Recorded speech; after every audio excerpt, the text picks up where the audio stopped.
دوستوں، آپ لوگوں نے ارطغرل غازی ڈرامہ تو دیکھا ہی ہوگا، لیکن جو ڈرامہ آپ نے دیکھا ہے وہ 90% فکشن ہے۔ بلکہ ارطغرل غازی کی اصل حقیقت یہ ہے کہ کائی ترکوں کا ایک چھوٹا سا خانہ بدوش قبیلہ تھا۔ یہ لوگ بھیڑیں چراتے تھے، قالین بناتے تھے اور جڑی بوٹیاں اکٹھی کرتے تھے۔ تاہم ان کے مرد شاندار تلوار باز، گھڑ سوار اور بہادر ہوتے تھے۔ یہ لوگ شام یعنی سیریا کی مختلف وادیوں میں خیمے لگا کر رہتے تھے۔ جب کسی جگہ پانی، چارہ اور اناج ختم ہو جاتا تھا تو یہ خیمے اکھاڑ کر آگے چل پڑتے تھے۔ 13ویں صدی خوفناک جنگوں کی صدی تھی۔ شام اور فلسطین میں صلیبی جنگیں چل رہی تھیں، سینٹرل ایشیا میں منگول اور سلجوق لڑ رہے تھے، اور یورپ کی طرف سے بازنطینی بھی حملے کرتے رہتے تھے۔ لہٰذا ہر طرف خون کی ندیاں بہہ رہی تھیں۔ کائی قبیلہ اس خون خرابے میں اپنے آپ کو بچانے کے لیے کبھی شام چلا جاتا تھا اور کبھی موجودہ ترکی کے مختلف علاقوں میں چھپتا پھرتا تھا۔ سلیمان شاہ قبیلے کا سردار تھا۔ یہ رقہ کے قریب کینسر کی وجہ سے انتقال کر گیا تو اس کا بیٹا ارطغرل قبیلے کا سردار بن گیا۔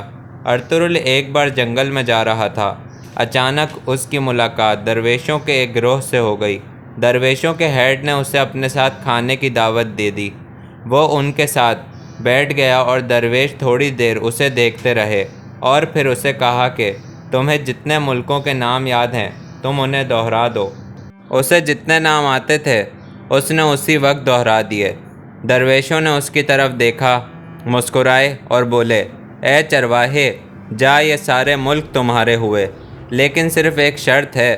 اس نے حیرت سے ان کی طرف دیکھا۔ وہ بولے، تمہیں اور تمہاری نسلوں کو یہ وعدہ کرنا ہوگا کہ تم کسی قیمت پر اسلام اور ایمان کے راستے سے نہیں ہٹو گے۔ ارطغرل کے پاس اس وقت اپنے گھوڑے کے لیے چارہ اور خیمے کے لیے 10 فٹ کی زمین بھی نہیں تھی۔ اس نے فوراً سینے پر ہاتھ رکھ کر ہاں کر دی۔ درویشوں نے اسے گلے لگایا اور مبارکباد پیش کی۔ درویشوں کے ہیڈ حضرت محی الدین ابن عربی تھے۔ ابن عربی نے ارطغرل کے گلے میں ایک تعویذ ڈال دیا اور اس کی تلوار پر ہاتھ پھیر کر کہا، یہ تلوار جب تک اسلام کے لیے اٹھتی رہے گی، یہ کبھی تمہارے اور تمہاری نسل کے ہاتھ سے نہیں گرے گی۔ اس کے بعد انہوں نے فرمایا کہ میری زندگی زیادہ نہیں، میں دنیا سے چلا جاؤں گا۔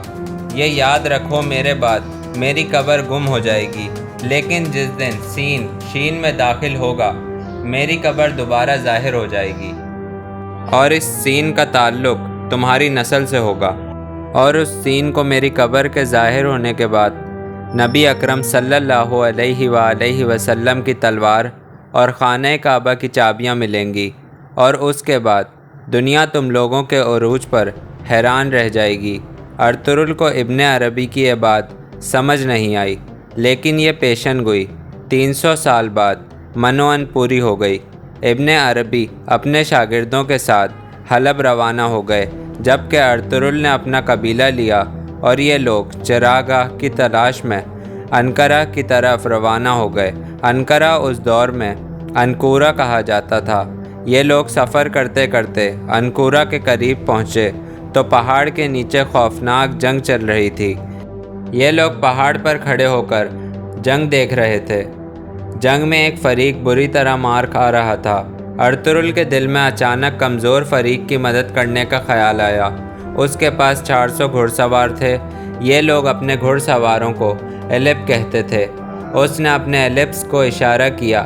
یہ پہاڑ سے اترے اور کمزور لشکر کی مدد شروع کر دی۔ یہ کمزور لشکر کے لیے ایک غیبی مدد ثابت ہوئے۔ جوانوں کو حوصلہ ہوا اور وہ پلٹ کر لڑنے لگے۔ جنگ کی شیپ چینج ہو گئی۔ ہارتا ہوا لشکر جیت گیا اور جیتتا ہوا ہار گیا۔ ارطغرل کو جنگ کے بعد پتہ چلا کہ اس نے انجانے میں سلجوق حکمران علاء الدین کی مدد کی تھی۔ علاء الدین منگولوں کے ساتھ لڑ رہا تھا۔ وہ ارطغرل کی مدد سے جیت گیا۔ علاء الدین نے اس مدد کے بدلے ارطغرل کو سعود شہر اور اس کی ساری وادیاں دے دیں۔ یوں کائی قبیلے کو مستقل علاقہ مل گیا۔ ارطغرل اپنی ایمانداری، بہادری اور وفاداری کی وجہ سے علاء الدین سلجوق کا مشیر خاص بن گیا۔ سلجوق نے اسے جی بھر کر نوازا۔ ارطغرل کا انتقال سوغوت شہر میں ہوا۔ اس کا مزار بھی وہیں ہے۔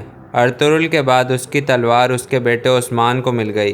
عثمان بھی سلجوقوں سے جڑا رہا، لیکن وہ زندگی میں زیادہ کمال نہیں کر سکا۔ تاہم اور خان اپنے دادا ارطغرل پر گیا تھا۔ سن 1300 میں سلجوقی حکومت ختم ہو گئی تو اور خان نے اپنے والد عثمان کے ساتھ مل کر اپنی جاگیر کی حفاظت کرنا شروع کر دی۔ یہ لوگ عیسائیوں سے لڑتے لڑتے بورسا شہر پہنچ گئے۔ بورسا شہر بازنٹائن ایمپائر کا بڑا شہر تھا۔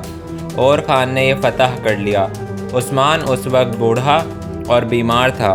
وہ بورسا کی فتح کے بعد ایک درخت کے نیچے بیٹھ گیا۔ اور خان آگے بڑھا، اس نے اپنے والد کا ہاتھ چوما اور والد عثمان کے نام پر سلطنت عثمانیہ کی بنیاد رکھ دی۔ عثمان غازی 1 سال بعد انتقال کر گئے۔ انہیں بورسا شہر میں ہی دفن کر دیا گیا اور خان بھی بعد ازاں بورسا شہر میں ہی دفن ہوا۔ ہم یہ کہہ سکتے ہیں کہ خلافت عثمانیہ کا اصل بانی اور خان تھا، لیکن ارطغرل کی شراکت داری کو بھی مسترد نہیں کیا جا سکتا۔ یہ اگر اس دن انجانے میں علاء الدین سلجوق کی مدد نہ کرتا اور اپنا قبیلہ لے کر آگے نکل جاتا تو آج تاریخ میں کسی جگہ اس کا نام ہوتا اور نہ ہی خلافت عثمانیہ کا نام ہوتا۔ آپ قدرت کا کمال دیکھیے، ایک چھوٹے سے اتفاق نے کس طرح دنیا کی سب سے بڑی اور 600 سال تک قائم رہنے والی سلطنت کی بنیاد رکھ دی۔ لیکن اس سب کے پیچھے ایک شخص کی دعا تھی، اور وہ شخص تھے حضرت محی الدین ابن عربی۔ ایک صاحب نظر کی نظر ارطغرل جیسے چرواہے کو اتنا عظیم بنا دیتی ہے کہ اس کی نسل 600 سال تک دنیا کے 3 بر اعظموں پر حکومت کرتی ہے۔ اور آپ مزید برکت دیکھیے کہ اس شخص کے نام پر بننے والی ڈرامہ سیریز بھی مقبولیت کے ریکارڈ توڑ دیتی ہے۔